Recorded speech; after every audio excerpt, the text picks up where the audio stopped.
Film dimulai dengan sebuah laporan berita di TV yang menjelaskan situasi darurat di sebuah kota. Telah terjadi pembunuhan dan ledakan di mana-mana. Setelah diselidiki, semua itu ternyata disebabkan oleh sebuah kompetisi bernama The Tournament, yang diadakan setiap 7 tahun sekali di kota yang dipilih secara acak. Kompetisi ini mengharuskan orang-orang yang telah mendaftar secara sukarela untuk saling membunuh, sampai hanya tersisa satu orang saja yang nantinya akan mendapatkan hadiah uang sebesar 10 juta dolar. Para penontonnya adalah orang-orang kaya yang kebanyakan duit dan bertaruh atas nyawa para peserta. Tapi, kompetisi ini jauh lebih kejam dari yang dibayangkan. Kali ini, kompetisi diadakan di kota Sirau, Brasil. Seorang pria bernama Joshua sedang dikejar oleh peserta lainnya yang membawa senapan bernama Paidi. Dari semua peserta hanya tersisa 3 orang saja, Joshua, Paidi, dan 1 orang lainnya yang sudah terluka parah. Joshua pun ditembaki, namun berhasil melarikan diri ke sebuah ruangan. Dengan cerdiknya, ia mengelabui Paidi agar menembaki daging gantung yang sudah dipasangi jas pakaian. Setelah itu, Joshua berlari dari belakang dan berhasil menyergap Paidi, lalu menembaknya dengan senjata milik Paidi sendiri. Joshua. Namun, meskipun Joshua mengenal peserta terakhir yang terluka tadi, aturan kompetisi tetap harus diselesaikan hingga hanya tersisa 1 orang. Mau tak mau, Joshua akhirnya menembak temannya tepat di kepala hingga tewas. Dan inilah The Tournament.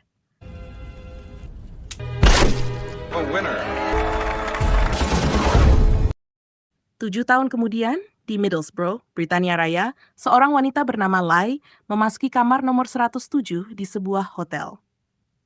Ia menyiapkan perlengkapan pistol serta sebuah cairan yang harus diminum tepat pukul 9 malam. Setelah mandi, Lai meminum cairan tersebut dan perlahan-lahan mulai kehilangan kesadaran. Tak lama setelah itu, 2 orang dokter masuk ke kamarnya dan tiba-tiba mengoperasinya.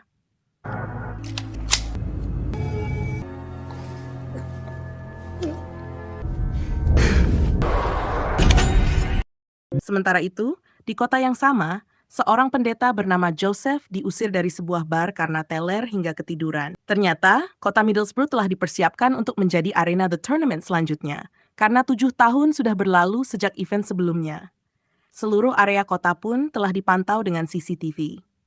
Sinyal telepon juga telah dikacaukan, sehingga tidak ada seorang pun yang bisa meminta pertolongan ataupun mencari tahu apa yang sebenarnya terjadi di sana. Di tempat lain, pembawa acara The Tournament, yaitu Mr. Powers, juga telah mempersiapkan para penonton yang terdiri dari orang-orang super kaya dan pejabat-pejabat penting yang akan memasang taruhan mereka. Ia pun mulai menjabarkan event kali ini yang diikuti oleh 30 orang peserta. Masing-masing dari mereka telah dipasangi alat pelacak, sehingga para penonton bisa terus memantau lokasi para peserta.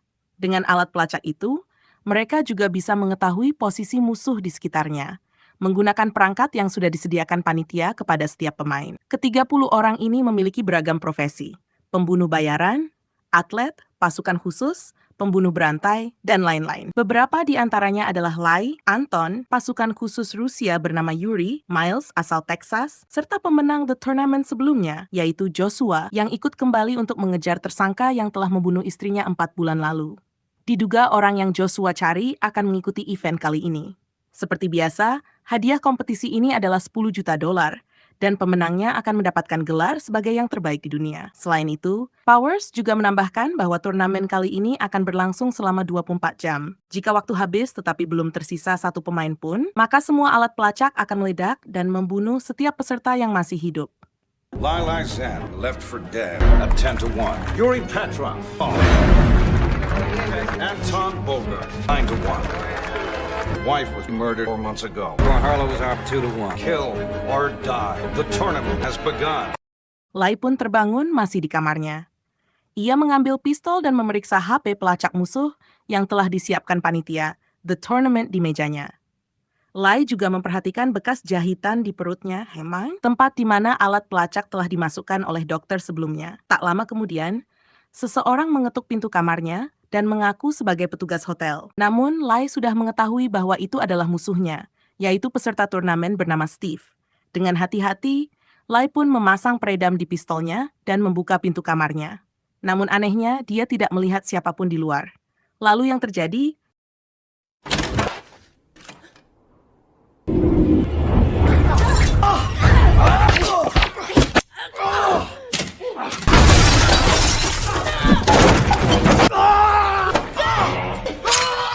Meski kalah tenaga dengan Steve, teknik bertarung Lai terlihat lebih profesional. Ia bisa melepaskan diri dari cekikan Steve dan berhasil memutuskan jari-jarinya yang membuat Steve menyerang Lai dengan membabi buta. Sampai akhirnya, Lai berhasil membunuh Steve dengan menembaknya tepat di kepala. Lai pun berhasil menjadi pembunuh pertama di turnamen.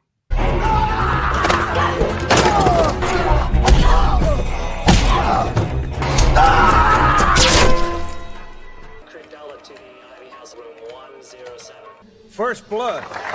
Lala Zhang.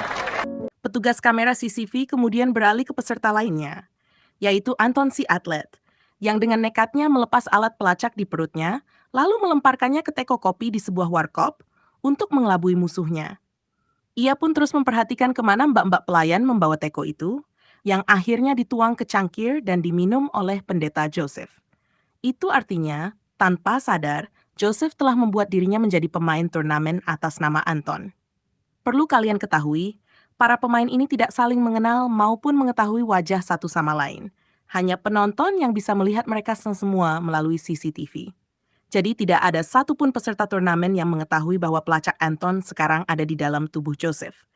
Terlihat di luar, seorang sniper perempuan sedang membidik Joseph dari kejauhan, sementara peserta lain telah bersiap menembaknya menggunakan shotgun dari dalam mobil.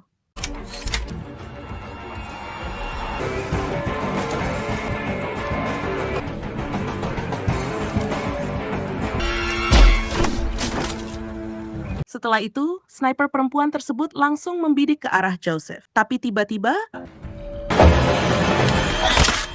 tanpa pelacak di badannya, Anton pun menjadi satu-satunya peserta yang bisa membunuh tanpa terlacak, karena menggunakan Joseph sebagai umpannya.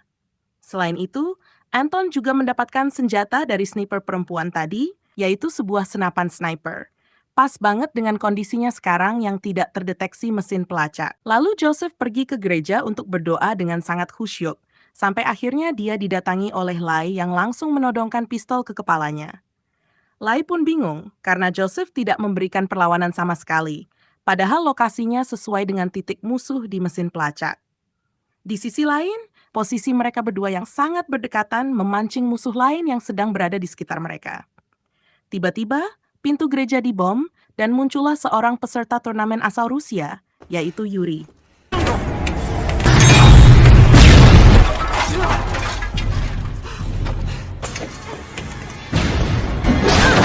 Lai pun pingsan setelah terkena bangku gereja.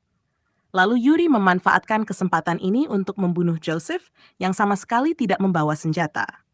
Tapi yang terjadi,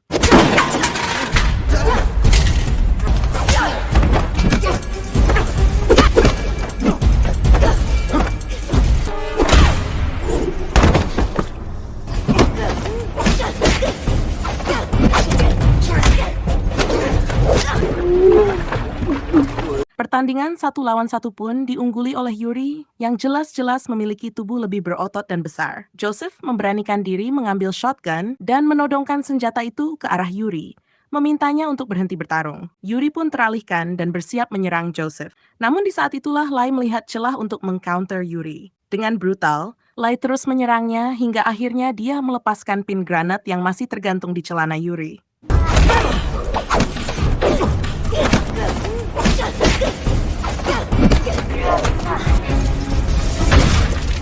Lai yang merasa curiga dengan Joseph pun mendesaknya untuk jujur. Ternyata, Joseph benar-benar tidak mengerti tentang turnamen ini. Tak ada bekas luka operasi di perutnya seperti Lai.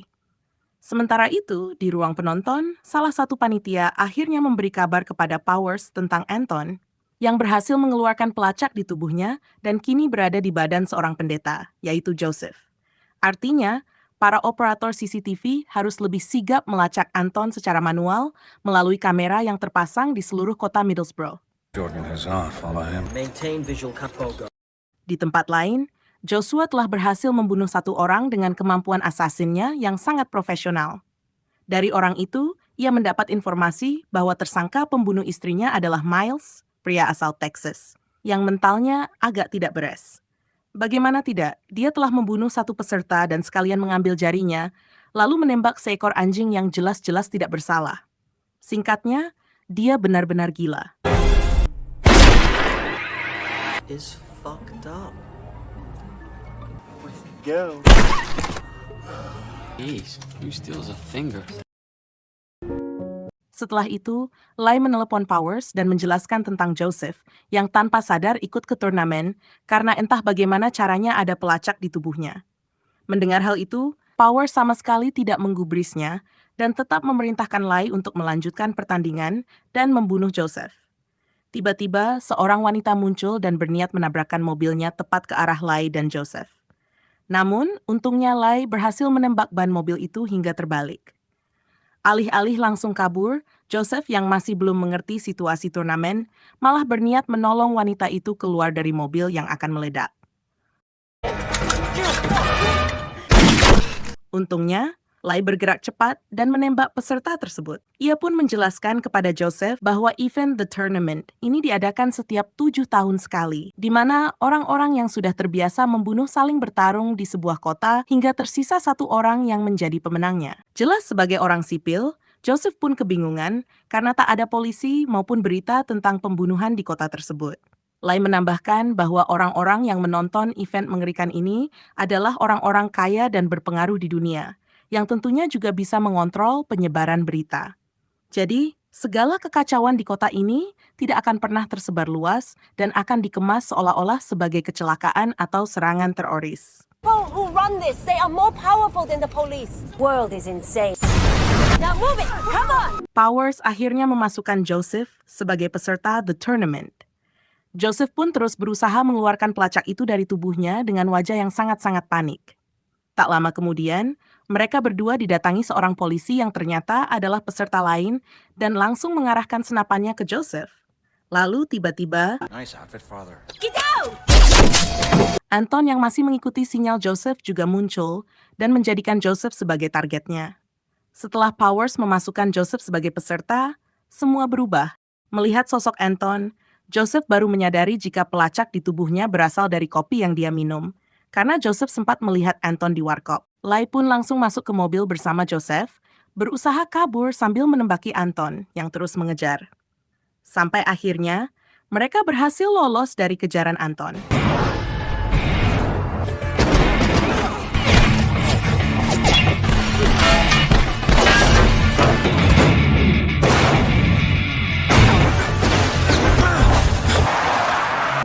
Sementara itu, di sebuah klub malam, Miles berada di sana bersama 8 peserta lainnya.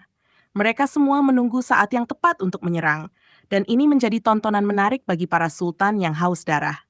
Hingga akhirnya, dengan brutal, Miles menembakkan shotgun dan membunuh salah satu pemain. Bahkan tante-tante dan orang-orang sipil yang tidak bersalah pun ditembaki dengan kejam. Jelas semua orang pun panik.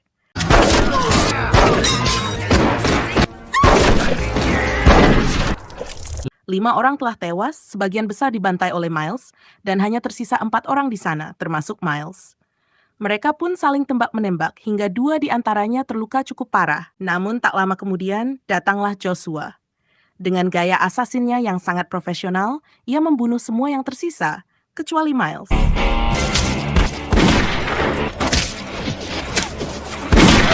Sambil menodongkan senjatanya, Joshua langsung menanyakan tentang pembunuhan istrinya. Namun Miles hanya tertawa, mengaku tidak tahu apa-apa tentang hal itu. Tiba-tiba, seorang tante-tante malam datang menikam Joshua, dan Miles pun mendapat kesempatan untuk menembak Joshua hingga membuatnya pingsan. Joshua terbangun dalam keadaan terikat. Dengan suara parau, ia bertanya apakah Miles membunuh istrinya di Miami 4 bulan yang lalu. Dengan santai sambil tertawa, Miles berkata, "Aku sudah membunuh ribuan orang, tapi bukan istrimu, Joshua." Lalu, Miles menggunakan alat miliknya untuk memotong jari Joshua, lalu menjadikannya rokok bak cerutu dengan cara yang sadis. 4 months ago, I wasn't home. Why'd you kill her? Wasn't me. I am not. Setelah itu, Miles memberitahu bahwa orang yang membunuh istri Joshua sebenarnya adalah Lai. Karena telah mendapat jawabannya, Joshua pun meminta alkohol dari Miles. Saat Miles menyalakan korek api, Joshua menyemburkan alkohol itu, memicu api yang langsung membakar wajah Miles. Akhirnya, Joshua berhasil melepaskan ikatannya dengan menggesekkan tali ke sekrup yang menonjol. Miles masih sempat kabur melalui lubang selokan. Joshua pun mengambil kunci yang tergeletak di meja bar dan menggunakan truk tangki untuk pergi mencari pelaku pembunuhan istrinya, yaitu Lai. Sementara itu, Lai masih bersama Joseph dan sedang dalam perjalanan keluar dari kota agar sinyal pelacak di tubuh Joseph bisa hilang. Sementara itu, para peserta lainnya masih saling memburu satu sama lain. Hingga akhirnya hanya tersisa 6 orang pemain. Lai, Joseph, Anton, Joshua, Miles, dan juga 1 pemain lainnya.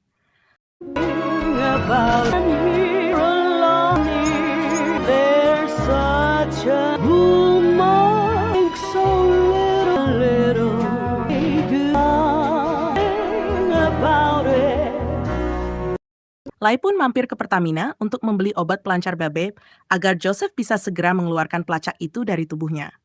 Namun tiba-tiba, layaknya pembunuh di film horor, Miles yang masih hidup muncul tepat di samping Joseph. Lalu yang terjadi, Bless me, Father. I have seen.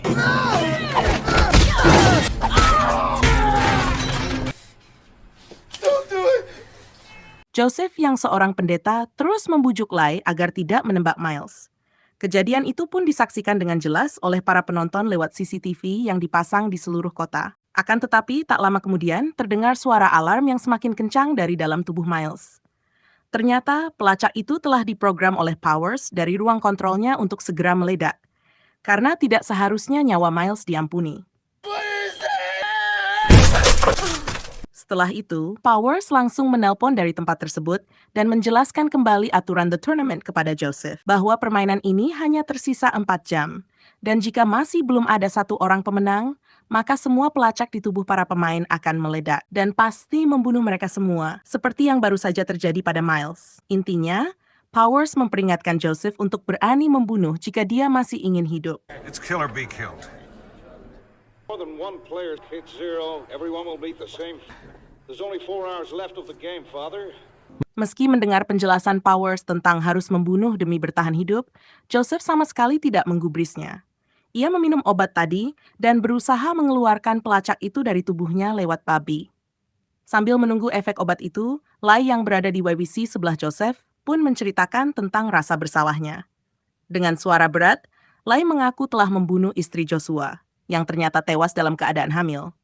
Karena itulah, Lai mengikuti The Tournament ini untuk mendapatkan hadiah kemenangan agar ia bisa berhenti melakukan pekerjaan kotor.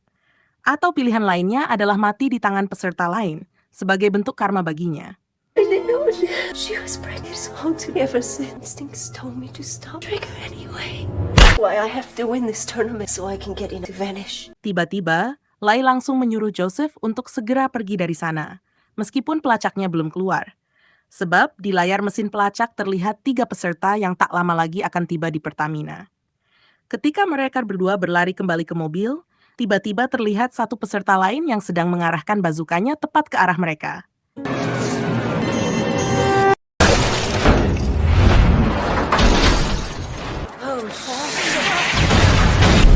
Tak lama kemudian, dengan truk tangkinya, Joshua memutar balik secara paksa dan langsung mengejar Lai bersama Joseph. Melihat itu, mereka berdua pun membajak bus yang sebelumnya menabrak peserta bazooka itu.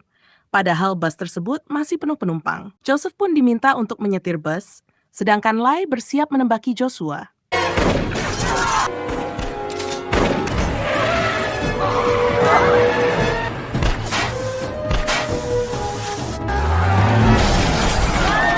Situasi semakin kacau ketika tiba-tiba Anton melompat dari atas jembatan dan langsung mendarat di atas bus yang dikendarai Joseph. Dengan mudah, ia masuk ke dalam dan langsung memulai pertarungan 1 lawan 1 melawan Lai. Ruangan yang sempit, ditambah dengan kondisi bus yang terus melaju sambil menghindari mobil-mobil lain, membuat posisi Lai sangat tidak menguntungkan.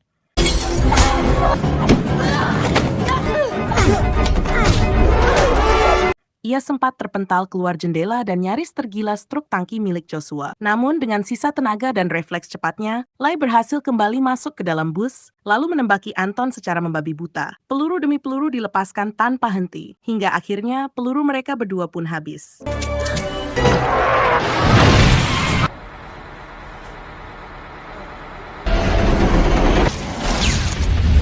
Dengan kecerdikan, Joseph menginjak rem mendadak. Tubuh Anton pun terpental ke depan dan langsung ditabrak truk Joshua. Truk tersebut lalu terguling dan meledak hebat. Syukurnya, Joseph dan Lai berhasil selamat dari ledakan besar itu. Dalam kondisi panik dan mual, Joseph akhirnya muntah. Dan dari dalam tubuhnya, pelacak itu pun ikut keluar. Dengan begitu, Joseph resmi dianggap keluar dari permainan. Sementara itu, Joshua, secara ajaib, masih hidup meski telah terkena ledakan sedahsyat itu.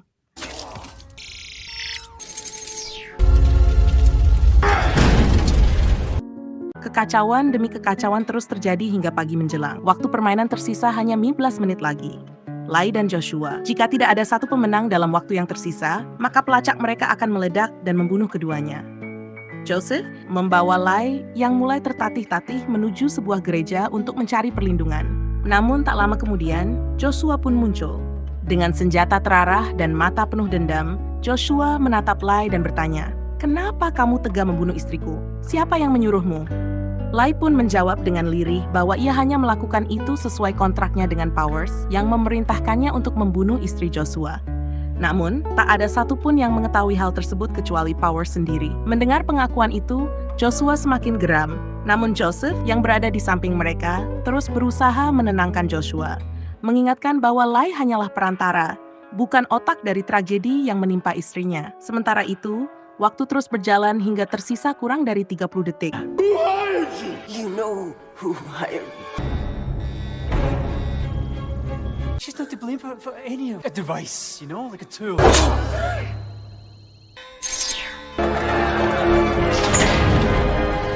Akhirnya, Joshua pun kembali menjadi pemenang The Tournament. Akan tetapi, alih-alih membunuh Lai, ia hanya mengambil pelacak dari dalam perutnya. Tak lama kemudian, sebuah mobil limousine datang menjemput Joshua dan membawanya ke ruangan penonton turnamen. Suasana berubah penuh sorak-sorai. Semua orang memberikan ucapan selamat kepada Joshua yang berhasil memenangkan The Tournament 2 kali berturut-turut, menjadikannya pembunuh terhebat di seluruh dunia. Joshua diberi minuman, namun amarah di matanya sama sekali tidak mereda. Dengan langkah mantap, ia melemparkan gelas, berjalan di atas meja, lalu meludahi wajah Powers. Baginya, hadiah $10 juta hanyalah omong kosong. Yang ia inginkan hanyalah jawaban. Kenapa Powers membunuh istrinya? Powers pun akhirnya buka suara. Dengan nada dingin, ia menjelaskan bahwa satu-satunya alasan mengapa ia memerintahkan pembunuhan itu hanyalah demi uang. Karena Joshua sempat menolak ikut The Tournament kali ini, Powers sengaja membunuh istrinya menggunakan Lai, agar Joshua kembali bermain dengan motivasi membara. Dengan Joshua kembali, para penonton pun akan semakin bersemangat bertaruh, dan Powers tentu akan meraup keuntungan lebih besar. Mendengar itu, Joshua semakin marah. Dengan sisa-sisa kesadarannya, ia langsung mendorong Powers, mengunci tubuhnya, dan memasukkan pelacak yang ia ambil dari Lai ke dalam mulut Powers. Sistem pelacak pun aktif, menghitung mundur detik demi detik yang kini tersisa hanya 3 detik. Dan akhirnya, dalam ledakan yang menghentikan waktu, kedua pelacak di tubuh mereka pun meledak. Needed a little motivation, pressure. Joshua, wait! Together!